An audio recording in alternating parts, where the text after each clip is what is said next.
Epicureanism is a system of philosophy based upon the teachings of the ancient Greek philosopher Epicurus, founded around 307 BC. Epicurus was an atomic materialist, following in the steps of Democritus. His materialism led him to a general attack on superstition and divine intervention. Following Aristippus, about whom very little is known, Epicurus believed that what he called pleasure is the greatest good. But the way to attain such pleasure is to live modestly and to gain knowledge of the workings of the world and the limits of one's desires. This led one to attain a state of tranquility and freedom from fear, as well as absence of bodily pain. The combination of these two states is supposed to constitute happiness in its highest form. Although Epicureanism is a form of hedonism, insofar as it declares pleasure to be the sole intrinsic good, its conception of absence of pain as the greatest pleasure and its advocacy of a simple life makes it different from hedonism, as it is commonly understood. Epicureanism was originally a challenge to Platonism, though later it became the main opponent of Stoicism. Epicurus and his followers shunned politics. After the death of Epicurus, his school was headed by Hermarchus. Later many Epicurean societies flourished in the late Hellenistic era and during the Roman era. Its best-known Roman proponent was the poet Lucretius. By the end of the Roman Empire, being opposed by philosophies that were now in the ascendance, Epicureanism had all but died out, and would be resurrected in the 17th century by the atomist Pierre Gassendi, who adapted it to the Christian doctrine. Some writings by Epicurus have survived. Some scholars consider the epic poem on the nature of things by Lucretius to present in one unified work the core arguments and theories of Epicureanism. Many of the papyrus scrolls unearthed of the Villa of the Papyri at Herculaneum are Epicurean texts. At least some are thought to have belonged to the Epicurean Philodemus. History. The school of Epicurus, called the Garden, was based in Epicurus, a home and garden. It had a small but devoted following in his lifetime. Its members included Hermarchus, Idomeneus, Colotes, Polyaenus, and Metrodorus. Epicurus emphasized friendship as an important ingredient of happiness, and the school seems to have been a moderately ascetic community which rejected the political limelight of Athenian philosophy. They were fairly cosmopolitan by Athenian standards, including women and slaves. Some members were also vegetarians, as Epicurus did not eat meat, although no prohibition against eating meat was made. The school's popularity grew, and it became, along with Stoicism and Skepticism, one of the three dominant schools of Hellenistic philosophy, lasting strongly through the later Roman Empire. Another major source of information is the Roman politician and philosopher Cicero, although he was highly critical, denouncing the Epicureans as unbridled hedonists, devoid of a sense of virtue and duty, and guilty of withdrawing from public life. Another ancient source is Diogenes of En., who composed a large inscription at En in Lycia. A library in the Villa of the Papyri, in Herculaneum, was perhaps owned by Julius Caesar's father-in-law, Lucius Calpurnius Piso Caesoninus.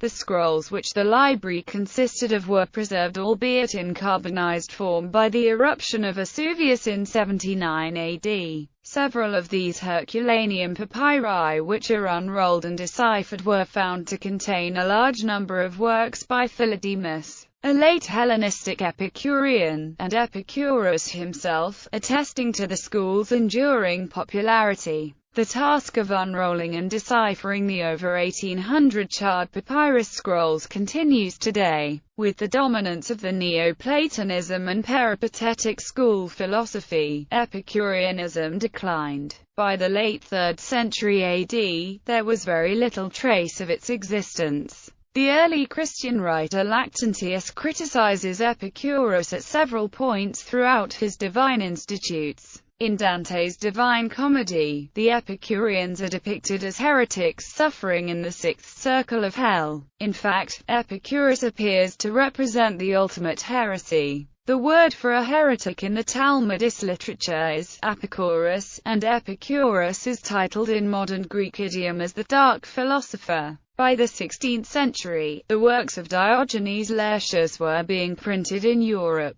In the 17th century, the French Franciscan priest, scientist and philosopher Pierre Gassendi wrote 2 books forcefully reviving Epicureanism. Shortly thereafter, and clearly influenced by Gassendi, Walter Charlton published several works on Epicureanism in English. Attacks by Christians continued, most forcefully by the Cambridge Platonists. In the modern age, scientists adopted atomist theories, while materialist philosophers embraced Epicurus' hedonist ethics and restated his objections to natural teleology. Religion. Epicureanism emphasizes the neutrality of the gods, that they do not interfere with human lives. It states that gods, matter, and souls are all made up of atoms. Souls are made from atoms, and gods possess souls, but their souls adhere to their bodies without escaping. Humans have the same kind of souls, but the forces binding human atoms together do not hold the soul forever. The Epicureans also used the atomist theories of Democritus and Leucippus to assert that man has free will. They held that all thoughts are merely atoms swerving randomly. The riddle of Epicurus, or problem of evil, is a famous argument against the existence of an all-powerful and providential god or gods.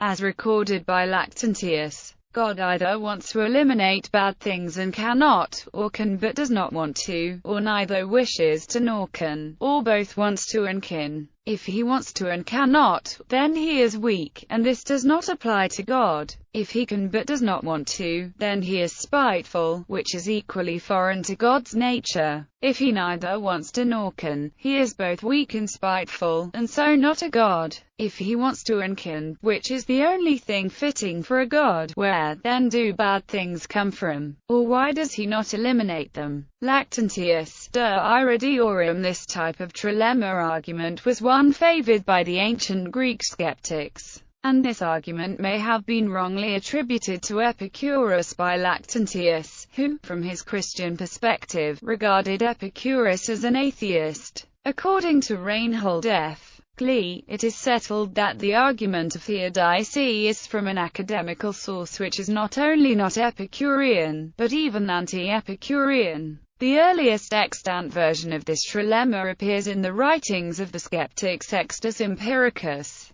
Epicurus' view was that there were gods, but that they were neither willing nor able to prevent evil. This was not because they were malevolent, but because they lived in a perfect state of ataraxia, a state everyone should strive to emulate. It is not the gods who are upset by evils, but people. Epicurus conceived the gods as blissful and immortal yet material beings made of atoms inhabiting the metacosmia, empty spaces between worlds in the vastness of infinite space. In spite of his recognition of the gods, the practical effect of this materialistic explanation of the gods' existence and their complete non-intervention in human affairs renders his philosophy akin in divine effects to the attitude of deism. In Dante's Divine Comedy, the flaming tombs of the Epicureans are located within the sixth circle of hell. They are the first heretics seen and appear to represent the ultimate, if not quintessential, heresy. Similarly, according to Jewish Mishnah, Epicureans are among the people who do not have a share of the world to come. Parallels may be drawn to Buddhism, which similarly emphasizes a lack of divine interference and aspects of its atomism. Buddhism also resembles Epicureanism in its temperateness, including the belief that great excess leads to great dissatisfaction.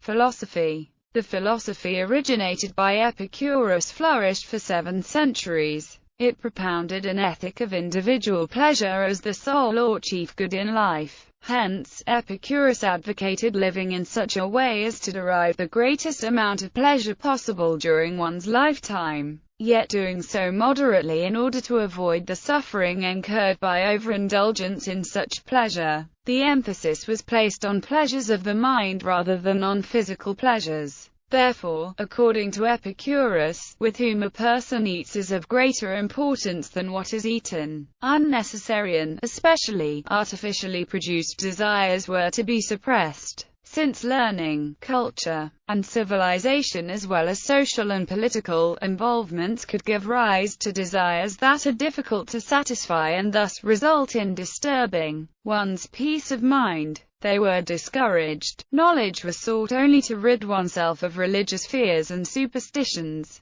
the two primary fears to be eliminated being fear of the gods and of death, viewing marriage and what attends it as a threat to one's peace of mind. Epicurus lived a celibate life but did not impose this restriction on his followers. The philosophy was characterized by an absence of divine principle. Law-breaking was counseled against because of both the shame associated with detection and the punishment it might bring. Living in fear of being found out or punished would take away from pleasure, and this made even secret wrongdoing inadvisable. To the Epicureans, virtue in itself had no value and was beneficial only when it served as a means to gain happiness. Reciprocity was recommended, not because it was divinely ordered or innately noble, but because it was personally beneficial. Friendships rested on the same mutual basis, that is, the pleasure resulting to the possessors. Epicurus laid great emphasis on developing friendships as the basis of a satisfying life. Of all the things which wisdom has contrived which contribute to a blessed life, none is more important, more fruitful, than friendship, quoted by Cicero, while the pursuit of pleasure formed the focal point of the philosophy. This was largely directed to the static pleasures of minimizing pain, anxiety and suffering. In fact, Epicurus referred to life as a bitter gift. When we say